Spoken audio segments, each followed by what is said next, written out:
Sometimes I bring up the fact that I have started a community, and sometimes I bring up the fact that I think atomization is bad. I think that we need other human beings to live full, complete lives.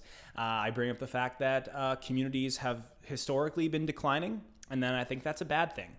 And when I say this, it elicits some interesting responses. In some ways, this is an interesting channel because, like, the things that I say here, which really shouldn't be controversial, are like way more controversial than the things I say on my main channel.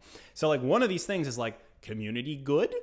And when I say this, I elicit some interesting responses, typically from people without community. And this is one of the things they say. They say, how do you know you're not making a cult?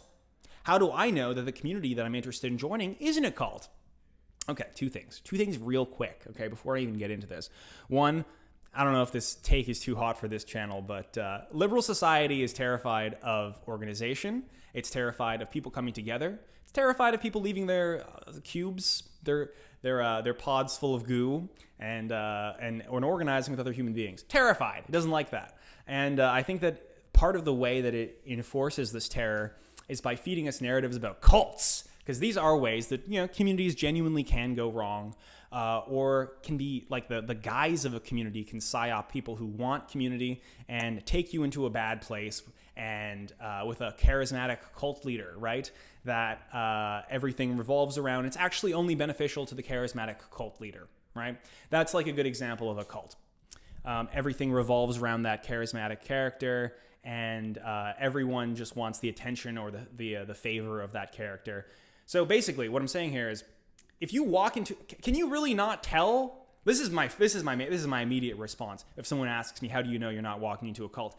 Can you not tell? Like, you walk in and they're sacrificing a goat, and then there's one charismatic cult leader who's like, you're my wife now, okay? If that's happening, yeah, you're probably in a cult. But I also think that's pretty rare. I think that's much rarer than just having a healthy generative community around you, right? So I think that we are overly freaked out about that concept, the cult concept. I think that it's used to push us into being more atomized, and I think it's not something to worry about. I think the fear has been stoked by all these like Netflix documentaries about cults. Interesting. Why would the Netflix people want us to be scared of community? Yeah, I don't know. I guess I'm just going to stay in my room and watch more Netflix. Anyway, that's obviously schizophrenic, but you know what I'm getting at here. It's very frustrating as someone who believes in community and organization and social organization specifically, to get that as the kind of, got you. Bad communities exist too. I'm like, yes, obviously fucking bad communities exist. Obviously. Anyway, so that's one thing. You guys ready? Yeah. Okay, give me a second.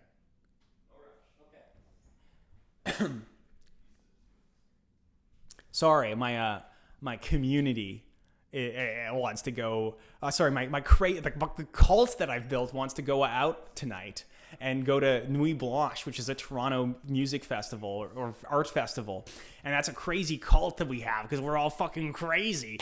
Sorry, I'm just It's all a little too much sometimes. Anyway, I think we're all really sick, is my point. I think we're all very deeply sick, and the axioms that have been built into the way that we live our lives are sick. And I think we really need to seriously like examine these axioms and see where this came from.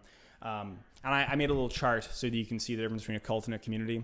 A cult is based around one central charismatic figure. A community, everyone is more or less peers with each other. And maybe there's some people who are just getting started out on YouTube in my community. Maybe there's some people who are more established, but the hierarchy is pretty natural if it exists at all. And when I leave, this is how you know it's a community. If I leave, the community exists without me. People fall in love without me. People deepen their relationships without me. New YouTubers come by the studio while I'm away and they check it out. They stay. They sleep here, you know? So all this stuff happens without me. I get FOMO when I go on my trips. I went to Miami, London, Netherlands over the last month. I got FOMO every day because I was like, what's happening with my studio? Maybe someone's like leaving, going back home, you know, and I want to wish them goodbye, but I can't because I'm in a different country. So this happens all the time. And I think that means that it's a community, right? It functions without me. I get shot in the head tomorrow. Everyone would still come in the next day. Well, hopefully they'd be sad, but they'd come in the next day and life would continue. They would have their desk there still. We'd all still be paying the rent to the studio. Everything would continue. So I don't know who this is for, because I don't think anyone that atomized brained has been watching my channel this long. But yeah, that's what I think, okay? That's what I think.